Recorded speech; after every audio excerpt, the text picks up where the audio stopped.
You're on the clock with Tyler Jennings and Jared Perkins, a Prospects Live podcast for everything MLB Draft related. Join us as we discuss the biggest stories from college and high school baseball, bring you interviews from your favorite draft prospects, and break down live looks with Prospects Live analysis across the nation. Get ready, because you're on the clock with Tyler Jennings and Jared Perkins. Alrighty, welcome to another episode of On the Clock, powered by Prospects Live. I'm Jared Perkins. That's Tyler Jennings. We got a very special guest with us today, Owen Hall, right-handed pitcher out of Edmond North High School in Oklahoma. Owen, how are you doing today? I'm doing great. Thank you guys for having me on. Yeah, man, we appreciate you joining. So for the people who don't know you, the viewers who are watching this episode, just give a little bit of background on yourself, kind of your journey through amateur baseball and how you got here today. Yeah, for sure. So started playing when I was pretty young. I think I started when I was 6 or 7 years old. And then as I grew older, I fallen a lot more in love with the game of baseball. I'd say that I got pretty serious in baseball when I was probably around 13, 14. That's when I kind of saw, like, all right, if I put a lot of work in, maybe I can have something special here. And then as I got into high school, started filling out a little bit, started maturing a little bit more, started getting a little bit bigger. That's kind of when I took it pretty serious. And then sophomore year, went down to a Vanderbilt camp. I wasn't really expecting anything at the time. I mean, I had an offer here and there, but it wasn't really anything crazy. And then went down there to my dream school. That went well. I committed a month later. And then now I'm in my senior year and still trying to learn as much as possible and trying to soak up everything along the way. Yeah, I love that. So you talked about kind of making that visit to Vanderbilt, and you kind of talked about how that was your dream school. What made that kind of the dream school for you growing up? Yeah, so like growing up, me and my family, we'd always go up to Omaha to like watch the College World Series and stuff. And growing up, I mean, heck, I went when I was like 9, 10, and like 14. And every year that I went, I think Vanderbilt was in the finals or they were in the semis or something close to that. So like growing up, and like watching college baseball and like really always seeing like who was winning, it was always Vanderbilt baseball. And so like from a start, as I really got into the game and really like saw a possibility of playing in college, I always knew that like that's my dream school. That's really where I want to go. And so from that point on, my high school coach at the time actually came up to me and asked me where was my dream school. And I was like, well, I mean, I just want to play college baseball somewhere. And he was like, no, like what's really your dream school? And I was like, well, Vanderbilt, like joking around kind of. And he was like, okay. He's like, I worked a few of the camps in the past with some people I know, so maybe I can try to get you in touch. And then he got me a spot at like one of the fall camps, November of 2022. And I went down there. First time being actually like in the complex on the field, and I threw pretty well. I hit 90 for the first time there. And then right as I got off the field, Coach Brown and Coach Corbin came up to me, started talking. And since then, well, it was about 5 weeks of talking with them, and then they offered me, and I was like, all right, I'm going to go home and talk to my parents about it, knowing darn well I was going to say yes. And 2 hours later, I committed.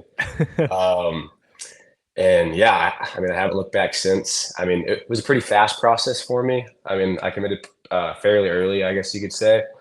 But if I could do it all over again, I would do it the exact same way. I've just been super happy with it all.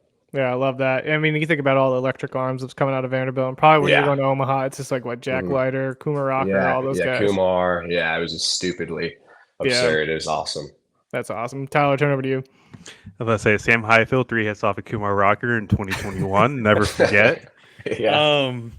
So I did want to talk to you a bit about the Arsenal, because I remember seeing you last year. Your fastball jumped into the mid-90s, and I think you even touched like 97, 98 at PDP. Okay. I've heard rumors you've touched 99 this spring, so kind of talk to me about that a little bit.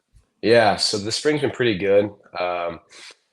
It's been really quick. I feel like, heck, we're already in playoffs this next week. Well, I guess we have a few more games in the regular season, and then next week starts playoffs. I can't believe it's already gone by this quick. But yeah, the season's gone pretty good. It's been a lot of like emotions, kind of just like I already can't believe senior year is already here. But yeah, Arsenal-wise, fastball.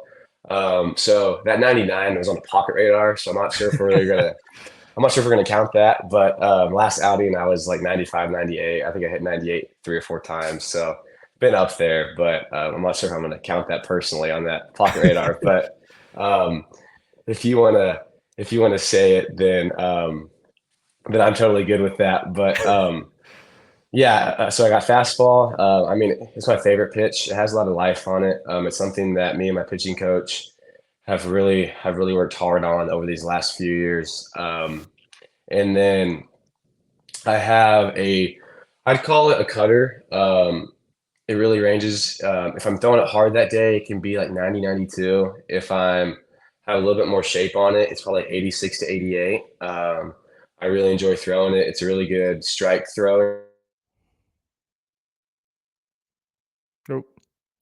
Think we froze him.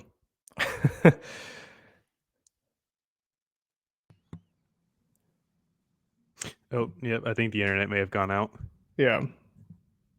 Can we say hashtag blooper reel? Throw it on there. That's easy to fix, though. We'll just jump right back into. Find myself and we lost you for like a good minute. Oh no. Okay. Are Yeah. we good now? Yeah, we're good. So you're talking about the fastball. We can go right back into that. Yeah. Okay. Yeah. Fastball.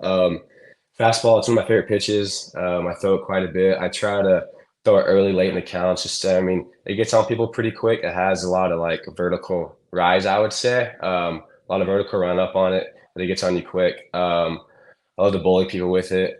I'll get in on you. I'll throw it out. And then also I'd probably say my second favorite pitch is my cutter.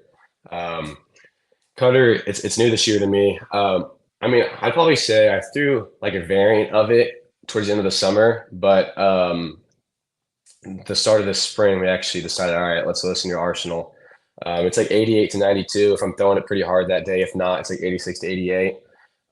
It's a good strike throwing pitch. I feel pretty confident, like I can just throw it in the zone early. And then next I would say it's like a gyro slider.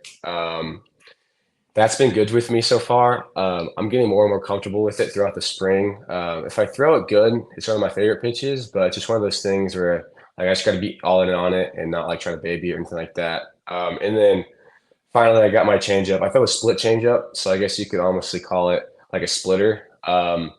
That's a pitch that I got some tough love for it. It always seems like in warm-ups it's banging, and then I'll go out in the game and like I'll baby it a little bit. But throughout the year, I've gotten a lot more confident in it, and it's been a lot more better for me in the games throughout the year. But yeah, perfect. And if I remember correctly, you had a curveball too last summer. Is that correct? Did you ditch that? Yeah. Or yeah. So I ditched it. So I threw a spike curveball last summer, but for some reason I always felt like it spun upwards out of my hand. Then I missed a lot of arm side up. So I mean, with a curveball, it's not the best place to miss. So yeah, absolutely. Tyler, you got another one or? No, go ahead. Cool. Yeah, so I guess the next question that I have is, you kind of gone on this journey, right? Got on the draft radar, all those fun things. When did that kind of become a reality for you that, professional baseball might be an option? Yeah, I'd probably say it was like this past summer. I mean, Vanderbilt still is the ideal. Like it's still what I couldn't be more happy for. But throughout this summer, going through the events, being blessed enough to be blessed, like PDP, and then making it to the Olympic trials out in LA, that is kind of whenever I saw it. And then, heck, I mean, last year in school ball, I was probably throwing I topped like 95, and then like you said, Tyler, I went out there in PDP and I think it was like 98. And then that kind of, I was like, wow, okay, maybe I can do something here with this. And then went out to area code, hit 97 there. I threw pretty well. And then same thing at trials, went out there, I competed well. And then since then, I mean, it's all kind of setting in slowly, but I'm still trying to pinch myself to make sure all this stuff's real. Yeah, I'm sure it's a wild journey. While you've been on this journey too, who have been kind of some of your biggest mentors along the way? Yeah, from like a mechanical side, I love watching Walker Buehler pitch. I love his lower half. I love how explosive he is, like down the mound. I love just like how he uses his body. I mean, he's been injured these past few years, so hopefully he'll be back in that insanely good Dodgers lineup soon. But yeah, I love watching him from like a mechanical lower half standpoint. He's been a big visual mentor of mine. And then other than that, just like my dad's a really big mentor to me. He always just makes sure that my head's on straight, makes sure that I'm doing the right things on the field and off the field. Him and my mom have done a really good job to me and my sister just teaching us how to like work hard. And I think that has been like the biggest deal that through this off season is just learning how to do that, learning how to keep your head down, learning how to kind of just like not hear everything else that's going on around you and just have goals for yourself and try to go succeed with them. So I probably say off the field, he's just been such a big help to me. Yeah, I love that mindset as well. The last question I'll ask, then I'll turn it over to Tyler. We'll go into some rapid fire. Is so we like to focus a little bit on the human beings outside of the game too. So what are some of your passions away from baseball? Yeah, one big passion I have is my faith. Mm. Me and my family, we harp on that quite a bit. We're big Christians over here, and we owe everything to him. None of this would be possible without him. So we're all very grateful. I'm very blessed to be in the situation. And I just couldn't be happier to be a follower of Jesus. And then another thing is I like to golf quite a bit. I probably haven't played a true round since like December, but I'm always out in the backyard or stuff swinging. And then when it's nicer outside, I'll try to play once a week, maybe, or once every 2 weeks and try to get out there. I know in the future of baseball, it's a big thing for POs to be golfing a lot. So I want to start to try to get a little bit better before I go out there and play with some of those guys. So, but yeah, off the field, I love to golf, love to hang out with friends. Just try to be a kid as much as I can. Love that. Tyler, I'm sure you got some questions on golf. Yes, I do. Are we expecting a next Tiger Woods out of you on this? Oh, dude, I think I might be the farthest thing from the next Tiger Woods. I mean, if I'm playing good, I'll go out there and I'll shoot like an 88, 87. But no, yeah, I can hit the ball hard and far, but I'll get pretty lucky if that ball's going straight. So yeah. But maybe in the future I'll be a little bit closer, but I have confidence that I won't be. Yeah, it's not going to happen anytime soon. Here's what we need to do. We need to get like a bunch of baseball guys just together for a round somewhere. Like, oh, dude, that'd be a blast. Augusta National. Oh, dude, Augusta National. Yeah, I'd need to bring about 3 dozen balls. Yeah. I golfed in Ireland once, and I think I lost about three boxes of golf balls at some point. Yeah, dude, no.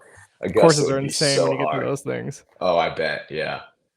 Just imagining the wind on like a links course. Oh, dude, no shot. Yeah, that'd be super hard. Yeah. No, and it's like I've played Tobacco Road down here in Sanford. God, bunkers are my worst nightmare. And when you get just all fairway bunkers, no, thank you. I think I'm just gonna turn my clubs in and just go home. Yes. Out here in Edmond, we have this course called Oak Tree National, and it's ranked the 3rd hardest course in America. And so I think like on that scale, it's like a 79. So an average scratch golfer would go out there and shoot like a 79 is I think what that scale says. And I haven't even attempted to go out there yet. So I have a lot of buddies that go out there and play, but yes, maybe that's the next challenge for me.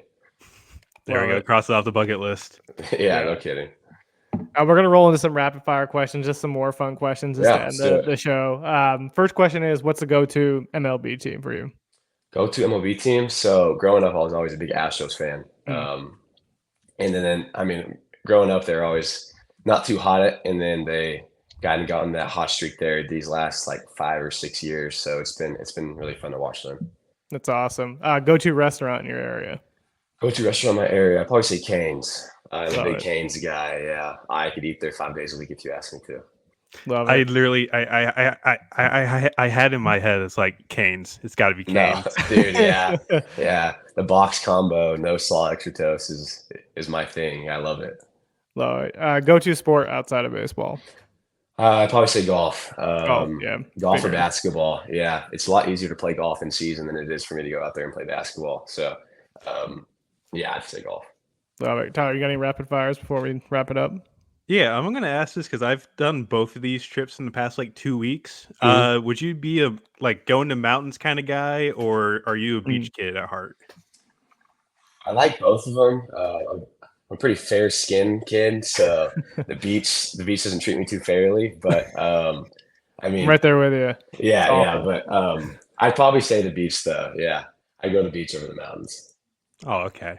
I see how. I don't know. Both of them are fine for me. I enjoy like a good old log cabin just out in the Oh, woods. yeah. No, I mean, if we're like hunting or fishing, I could go out there and do that. That'd be pretty fun. But if we're just relaxing, I think I'd rather go to the beach. This is my Are Lake there Tahoe pitch: is go to Lake Tahoe, you get beach and you get mountains at the There you same go. time. Yeah, yeah, yeah. Because all Water's we got. cold, but Oh yeah, yeah. It's like all we got out here in Oklahoma is a lake, so we're hopping in there like late April, and it's absolutely freezing. So yeah. probably similar to that. Yeah. Yeah. Oh, and we can't thank you enough for taking the time to join us. We wish you nothing but the success during playoffs and then whatever's to come in the future for you. So thank you for taking the time to join us. Yeah, no problem. I appreciate it, guys. Thank you. Thank you. Awesome.